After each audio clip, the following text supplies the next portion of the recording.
হুমায়ুন কবির যে দল গড়লো জনতা উন্নয়ন পার্টি, সেই পার্টিতে কংগ্রেস কি থাকছে? হুমায়ুন বাবু দল করেছেন, ওনাকে শুভেচ্ছা রইল। সাপুরের মৃত্যু হয় সাপের ছবি। আপনি কি হুমায়ুন কবির দল গড়লে যদি গদ্দার হয়, তাহলে তো আপনি তো গদ্দারের কলেজের প্রিন্সিপাল। হুমায়ুন কবিরকে মাননীয়া যতটা চেনেন, মাননীয়া হুমায়ুন কবিরকে ঠিক ততটাই চেনেন। বলে আজকে যেটা হুমায়ুন কবির করছেন, সেই আম, আহ, স্কুলটা হচ্ছে তৃণমূল স্কুল। দায়িত্ব নিয়ে নিচ্ছেন, আপনি প্রমাণ করতে চেয়েছেন বিজেপিকে আমি সব থেকে বড় হিন্দু। নিন এবার ঠেলা সামলান। আরে ভাই, আপনার স্কুলেই তো পড়েছে, আপনি জগন্নাথ মন্দির করতে পারেন, বাবরি মসজিদ করলে অসুবিধা কোথায়? সংখ্যালঘু মানুষরা এ রাজ্যে শুধু আপনার ভোটের মেশিন। মরবে সংখ্যালঘু, মারবে সংখ্যালঘু, অত্যাচারিত হবে সংখ্যালঘু। আর শুধু ভোটের সময় আপনি রেড রোডে দাঁড়িয়ে নামাজ পড়ে, হিজাব পড়ে, ইত্যাদি ইত্যাদি দেখিয়ে দেবেন আর ভোট হয়ে যাবে। বোকা ভেবেছেন? একজন আগমার্কা ধর্মীয় মেরুকরণের রাজনীতি পশ্চিমবাংলায় বীজ বপন করেছে, তার নাম হচ্ছে মমতা বন্দ্যোপাধ্যায়। এই রাজ্য শ্যামাপ্রসাদ মুখার্জির রাজ্য। আমরা শূন্য থাকবো, কিন্তু আমরা জেলেও শূন্য থাকবো, আমরা শূন্য থাকবো, চাকরি চুরিতেও শূন্য থাকবো, আপনি দেখে নেবেন। হুমায়ুন কবির এই মুহূর্তে দাঁড়িয়ে হুমায়ুন কবির যে দল গড়লো জনতা উন্নয়ন পার্টি, সেই পার্টিতে কংগ্রেস কি থাকছে? অনেকেই জানতে চাইছেন কারা কারা থাকছে।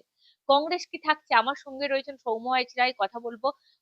এই মুহূর্তে দাঁড়িয়ে হুমায়ুন কবির যে দল করলো, তিনি বলছেন কংগ্রেসকেও স্বাগত জানাচ্ছেন, সিপিএম আইএসএফ যত বিজেপি তৃণমূলের বিরুদ্ধে যে দলগুলো আছে তাদেরকে স্বাগত জানাচ্ছেন। কি বলবেন? দেখুন, আমি একটা কথা বলি যে হুমায়ুন বাবু দল করেছেন, ওনাকে শুভেচ্ছা রইল। আমি এর বাইরে কিছু বলতে চাই না, কিন্তু রাজনীতি হচ্ছে সম্ভাবনা শিল্প। কখন কি হয় কেউ বলতে পারে না। আমি তো, দেখুন, আমি তো অ্যাস্ট্রোলজার নয়, ভবিষ্যৎ বক্তা নয়। রাজনীতিতে আদৌ কি হবে, কেউ কি হবে কেউ জানে না।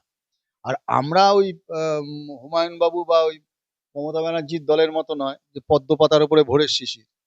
সকালবেলায় উঠলো, তারপরে একটুখানি রোদ উঠলে আবার শুকিয়ে গেল।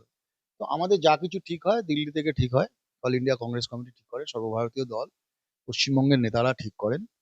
ফলে একটু ভাববার অনেক সময় আছে, আগে দেখি কতদূর উনি যান, কতদূর কি করেন, কি করতে চাইছেন। তবে মমতার যে রাজনীতিতে আপনাদের ইফেক্ট পড়ে, মানে মালদা মুর্শিদাবাদ বেসিক্যালি কংগ্রেসের একটা গড় বলা চলে, তো সেখানে হুমায়ুন কবির একটা তো ফ্যাক্টর, যেহেতু ইউসুফ। দেখুন, আমি একটা বলছি, পশ্চিমবঙ্গের রাজনীতিতে মালদা, মুর্শিদাবাদ বা দিনাজপুর বা এইসব বিষয় নয়। বিষয়টা হচ্ছে যে মানুষ ত্যাগ, তিতিক্ষা, লড়াই, সংগ্রামের মধ্য দিয়ে এই জেলাগুলো রাজনীতিতে বা এই পশ্চিমবঙ্গের রাজনীতিটা হয়। এখানকার রাজনীতিটার সাথে আপনি অন্য জায়গার অন্য রাজ্যের রাজনীতি মেলাতে পারবেন। ফলে মানুষ তার ক্রেডেন্সিয়াল দেখে।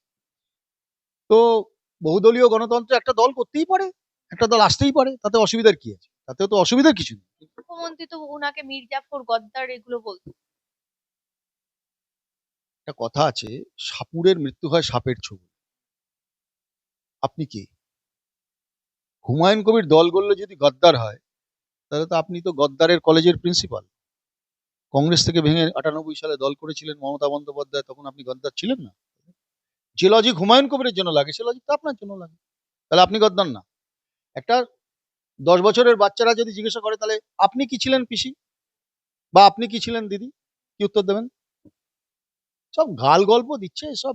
আসলে হুমায়ুন জ্বালা কবির লেগেছে, আসলে জ্বালা মানে লেগেছে। এই হুমায়ুন কবিরের আতঙ্ক হতে পারে মমতা বন্দ্যোপাধ্যায়? দেখুন, হুমায়ুন কবির কি করবেন কি করবেন না সেটা ভবিষ্যৎ বলবে, মুর্শিদাবাদের মানুষ বলবে, বাংলার মানুষ বলবে।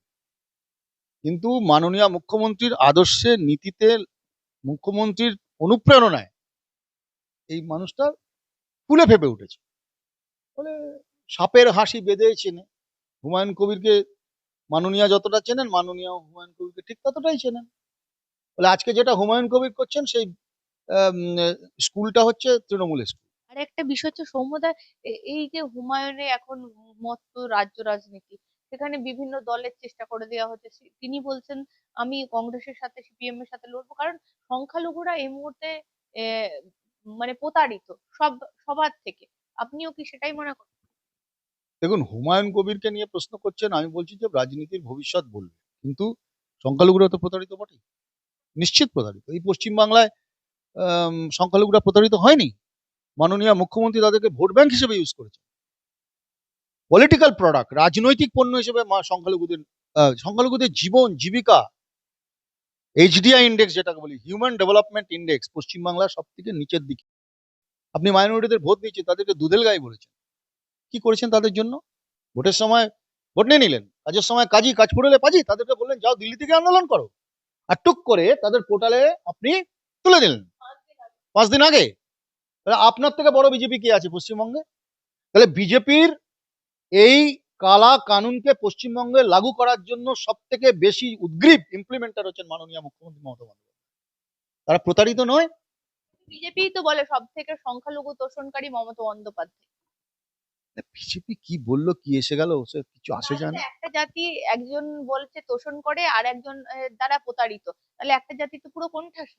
দেখুন, আমি পরিষ্কার একটা কথা বলি, একজন আগমার্কা ধর্মীয় মেরুকরণের রাজনীতি পশ্চিমবাংলায় বীজ বপন করেছে, তার নাম হচ্ছে মমতা বন্দ্যোপাধ্যায়। সংখ্যালঘু মানুষরা এ রাজ্যে শুধু আপনার ভোটের মেশিন।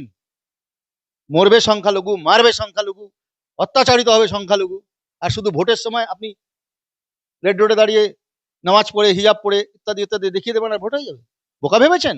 এখন আপনি জগন্নাথ মন্দির করে ফেলেছেন, আপনি মহাকাল মন্দির করছেন, তো হুমায়ুন বাবু গিয়ে বাবরি মসজিদ করছেন, অপরাধ দেখছেন কেন? কেন করতে করা যাবে না? আপনার স্কুলেই তো পড়েছে। আরে ভাই, আপনার স্কুলেই তো পড়েছে। আপনি জগন্নাথ মন্দির করতে পারেন, বাবরি মসজিদ করলে অসুবিধা কোথায়? অসুবিধা কোথায়? কি অন্যায় করেছে? কেন করেছে অন্যায়? তা তখন বহিষ্কার করেননি কেন? ভোটের দরকার ছিল, অধীর চৌধুরীকে হারানোর দরকার ছিল। যখন বলেছিল, একটা নোংরা কথা বলেছিল যে যার জন্য শক্তিনগরে দাঙ্গা হয়ে গেল, ইলেকশন কমিশন বললো যে ওর বিরুদ্ধে ব্যবস্থা নিতে, আপনার ডিএমএসপিরা সেদিন কেন অ্যারেস্ট করেনি ওকে? কেন ওর বিরুদ্ধে সেদিন বহিষ্কার করেননি? কাজ পুড়ে গেছে। মমতা ব্যানার্জি বলেছিলেন জেতাতে হবে, সেজন্যই। মমতা ব্যানার্জি চুপ করে আছে, ধরা পড়ে গেছে। এখন এখন ধরা পড়ে গেছে মানুষের কাছে। ওখানে যে ধর্মীয় তাস খেলে সংখ্যালঘু সম্প্রদায়ের মানুষকে উস্কানি দিয়েছেন একদিকে একজন, আর বিজেপির পালে হাওয়া দিয়েছেন একজন, এটা করে এই যে ধর্মীয় বিভাজন করে ওখানে একটা জেলা, যে জেলাটা হচ্ছে অসাম্প্রদায়িক, মুর্শিদাবাদ, এই জেলার ইতিহাস অনেক লম্বা ইতিহাস। এই জেলায় বঙ্কিমচন্দ্র চট্টোপাধ্যায় বন্দে মাতরম রচনা করেছিলেন। এই জেলা তার কাজী নজরুল ইসলাম তার সব থেকে বেশি শ্যামা সঙ্গীত লিখেছিল লালগোলাতে, রাজবাড়িতে। এই জেলা অন্য জেলা, এই জেলা অসাম্প্রদায়িক জেলা, এই জেলাটাকে বিষাক্ত করেছে এরা এই ধর্মীয় তাস খেলে। আর একটা বিষয় হচ্ছে আরশোলারও পাখি হওয়ার ইচ্ছা যায় এই মুহূর্তে হুমায়ুনকে তৃণমূলের কটাক্ষ। ও, ওরা অনেক কিছু করে, ওরা আমাদেরকেও কটাক্ষ করে, মানুষকে কটাক্ষ করে, আমাদেরকেও অনেক কটাক্ষ করেছে। কিন্তু কটাক্ষ করুক, কিন্তু শেষের শুরু শুরু হয়ে গেছে। আপনার দেখানো পথেই আপনাকে শেষ হতে হবে। আপনি করেছেন এই রাজ্যে ধর্মীয় উন্মাদনা, ধর্মীয় সৃষ্টিকে আপনি দায়িত্ব নিয়ে নিয়েছেন, আপনি প্রমাণ করতে চেয়েছেন বিজেপিকে আমি সব থেকে বড় হিন্দু। নিন, এবার ঠেলা সামলান। একেবারেই তাই, এবার ঠেলা সামলান। এবার আমরা বলেছিলাম বারবার, এই আগুন নিয়ে খেলবেন না, এই তাস নিয়ে খেলবেন না। আপনি মানুষ, আপনি আপনি সংখ্যালঘু ভাই বোনেদের উস্কানি দিয়েছেন, আপনি হিন্দুদের উস্কানি দিয়েছেন, আপনি ধর্মীয় তাস খেলেছেন। এই যে দীপু দাসকে নিয়ে যে এত বড় ঘটনা ঘটে গেল, আমি বলছি দীপু দাসকে নিয়ে এত বড় ঘটনা ঘটে গেল, এত কিছু ঘটনা ঘটে গেল, একজন হিন্দু সংখ্যালঘু সম্প্রদায়ের মানুষকে তারা মারলো। আপনারা কি করছেন আকলাককে নিয়ে? কেন তখন প্রতিবাদ হয় না? একই ব্যাপার। কেউ কেউ কেউ হিন্দুদের দায়িত্ব নিয়ে নিয়েছে, কেউ মুসলমানদের দায়িত্ব নিয়ে নিয়েছে। এই রাজ্যটাকে ধর্মের ভিত্তিতে বিভাজন করে দিচ্ছে সারা বাংলা। 26 এই ভিত্তিতেই ভোট হবে, আপনারা সব শূন্য হয়ে যাবেন। হ্যাঁ, মানুষ কাকে ভোট দেবে সেটা মানুষের ব্যাপার, কিন্তু দেখুন সত্য প্রতারিত হতে পারে, সত্য পরাজিত হয় না। আমরা শূন্য থাকবো, কিন্তু আমরা জেলেও শূন্য থাকবো, আমরা শূন্য থাকবো, চাকরি চুরিতেও শূন্য থাকবো। আপনি দেখে নেবেন, আমরা শূন্য যদি থাকি, আমরা চিটিংবাজিতেও শূন্য থাকবো। আমরা যদি শূন্য থাকি, মানুষ যদি আমাদের শূন্য করে, আমরা দেখবেন মেরুদণ্ড সোজা করে আমরা চুরি, জোচ্চুরি, লুট পাট, খুন, আরজিকর এসব ব্যাপারে আমরা প্রতিবাদ করবো, মানুষ থাকবো। মানুষ যদি মনে করে, কিন্তু ওই আপোষ করব না, আমরা আপোষ করে এই লড়াইয়ে মানুষের হাতে তুলে দেব না।